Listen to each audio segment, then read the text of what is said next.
Welcome to This Explainer. Today, we're actually unpacking a truly profound text that bridges cosmology, philosophy, and human consciousness. To help us navigate all of this, we'll be following two conceptual travelers. We'll call them Salem and Jasas. We're going to follow them right out of a dark, purely materialist desert and into the radiant light of cosmological truth. We'll be looking directly at the strict scientific and logical evidence for what the sources call the return. Okay, so this is the massive barrier that confronts anyone trapped in what we'll call Tier 1 of our journey. It's that gritty, physical struggle for survival, where the very origin of existence just seems like an unsolvable mystery. Our travelers, Salem and Jasas, have to answer one fundamental question before they can even think about moving forward. Can something truly emerge from absolute, complete nothingness? Section 1. The Illusion of Materialism. To completely strip away this illusion that the universe just kind of authored itself, we look at the math, and the math is literally as simple as it gets. 0 plus 0 plus 0, I don't care how many billions of times you add or multiply it, always absolutely equals 0, meaning existence absolutely cannot spring from pure non-existence. If there was ever a time of absolute nothingness in the past, well, there would just be a whole lot of nothing today. But we are here. Salem, Jasas, you, me, the universe is here. So something outside of nothingness had to initiate it. And honestly, this brilliantly illustrates a logical trap presented in our sources. You see, it gives us two completely impossible options to force a third, necessary truth. Since absolutely no human in recorded history has ever credibly claimed to have created themselves out of thin air, let alone the entire cosmos, our intellect demands that we acknowledge an uncreated creator, a first cause sitting entirely outside the boundaries of time and matter. Moving right along to Section 2, the Cosmic Scroll. All right, so now that our conceptual travelers, Salem and Jasas, have conquered that initial inward doubt, let's zoom out to the macro universe. Enter Tier 2 of our journey. What's absolutely mind-blowing here is how classical theology perfectly aligns with modern cosmological models. The sources introduce this concept of Amma, a primordial state of mist or cloudiness, and this ancient description perfectly mirrors the Big Bang, the universe expanding outward from an infinitely dense, incredibly hot, misty singularity. It's the absolute totality of early existence. Let's actually follow this cosmic timeline because it really builds our case.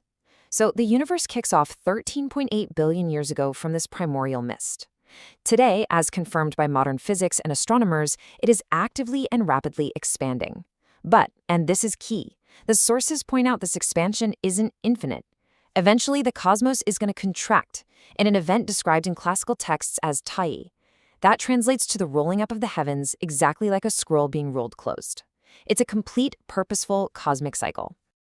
And this brings us to a really profound logical deduction based on this whole cosmic cycle. Think about it.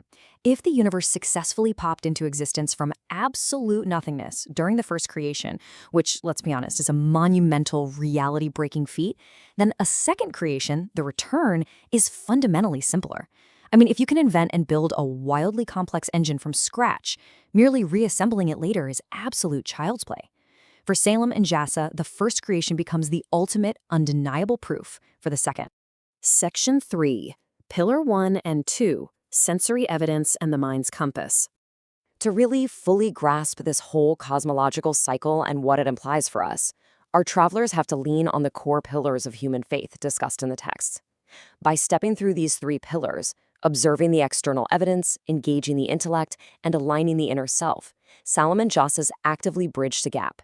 They move from simply acknowledging some distant creator who sparked the Big Bang to deeply understanding the logic of their own eventual resurrection. It's a structured, incredibly logical path straight from the physical world to the metaphysical. So let's start with step 1, observation. The sources make a great point here. We don't need a massive billion-dollar telescope to see evidence of resurrection. It's literally happening right in our own backyards. Think about rain reviving a completely barren, dead landscape, or the exact, mathematically perfect orbits of the celestial bodies, or just the daily resurrection of morning after the death of night. These everyday biological and cosmic cycles are actually miniature sensory demonstrations of life, constantly, endlessly emerging from death. Now, turning inward to step 2, Salem and Jasas discover what we can call the mind's compass. The source texts refer to this as the fitra, and it's important to note this isn't just some passive instinct. It's an interactive, primordial attunement. It is the ultimate internal tool that helps us recognize these external signs, like the rain and the planetary orbits, as absolute purposeful truths rather than just random chaotic accidents. It's a deep structural disposition toward truth itself. If you take a look at this comparison between Western philosophical ideas of the mind and this concept of fitra, a really stark intellectual shift emerges. Thinkers like John Locke saw the mind as an empty blank slate at birth, right?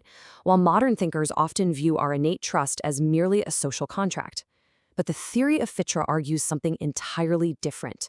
We are not empty vessels. We are fundamentally hardwired with a metaphysical compass, structurally disposed from birth to recognize the divine and the absolute inevitability of the afterlife. The sources describe this fitra as the first barzakh. Now, a barzakh is basically an intermediary.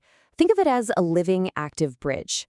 It takes the raw sensory data of the physical world that we witness every single day and actively translates it into profound internal spiritual conviction about the unseen. It sits right there in the middle, turning mere observation into rock-solid belief. Which brings us to Section 4, the inversion of sovereignty. Armed with all that sensory evidence and the active compass of the fitra, Salem and Jassas finally step into Tier 3 of our journey.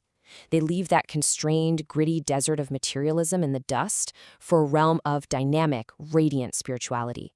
And here, we see the ultimate synthesis of our whole journey, an ontological inversion. In worldly life, the physical body rules, and the spirit is basically just carried within it, subject to all the body's frustrating laws of hunger, pain, and entropy. But in the hereafter, that hierarchy totally flips. The spirit takes absolute sovereignty, and the physical form simply reflects and follows it, completely unbound by material decay.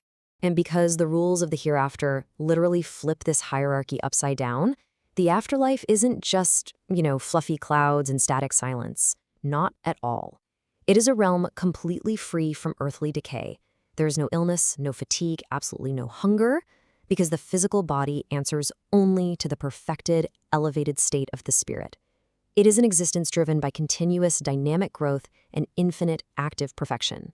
So the crucial takeaway from all these texts, bridging hardcore cosmological physics with classical theology, is that the promise of the return isn't just wishful thinking. Far from it. It is etched into the very expansion and eventual contraction of the cosmic scroll, and it is permanently encoded into the deepest instincts of our minds through the fitra. Simply put, the first creation mathematically and logically guarantees the second. As you reflect on the sheer majesty of this cosmic cycle, from that primordial mist all the way to the eventual rolling up of the heavens, and as you check the internal compass of your own mind, I want to leave you with this final thought to ponder. If something so magnificently complex was successfully built from absolute nothingness once, how could we possibly doubt its purposeful return?